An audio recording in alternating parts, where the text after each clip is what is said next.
बीजपुर में भाजपा विधायक के साथ तृणमूल नेताओं ने खाई मछली भात। भाजपा बंगालियों का मछली भात बंद करवा देगी। इस नैरेटिव के जवाब में बीजपुर के बाग मोड़ पर मछली भात भोज आयोजित हुई, जिसमें बीजपुर के भाजपा विधायक सुदीप्तो दास के साथ हालीशहर नगरपालिका के तृणमूल के वाइस चेयरमैन हिमानीश भट्टाचार्य एवं तृणमूल नेता दीपेंद्र दत्त ने मछली भात खाई।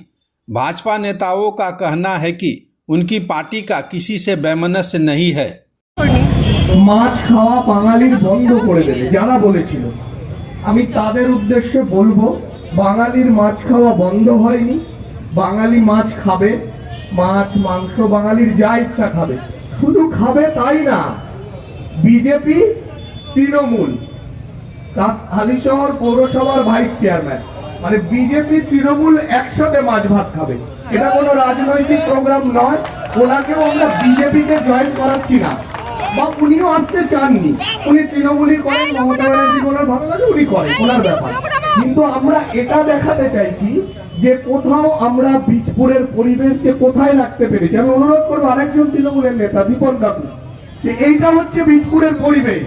আজকে যদি এখানে বিজেপি হেরে যেত, তৃণমূল জিততো, আপনারা বলুন তো এই পরিবেশ আপনারা দেখতে পারতেন? কিন্তু আমরা বলছি আমরা এই পরিবেশ বীজপুরে তৈরি করে দিচ্ছি, যেখানে হালিশহর পৌরসভার ভাইস চেয়ারম্যান তৃণমূল কংগ্রেসের নেতা হিমানীশ আমার বন্ধু, আমরা একসাথে পড়তাম। আমাদের তৃণমূলের নেতা দীপন কাকু, আমরা বিজেপি বিধায়ক, আমি বিজেপির নেতা, আমরা একসাথে সবাই বসে আছি। অরাজনৈতিক একটা প্রোগ্রামে সবাই একসাথে বসে আছি। এইটা বীজপুর, এইটা বাঙালি, এটা বাংলা।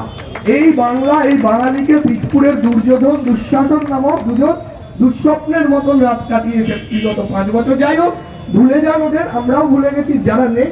চলুন এই সংস্কৃতি বেঁচে থাকুক। চলুন এবার একসাথে সবাই মিলে আমরা মাছ ভাত খাই।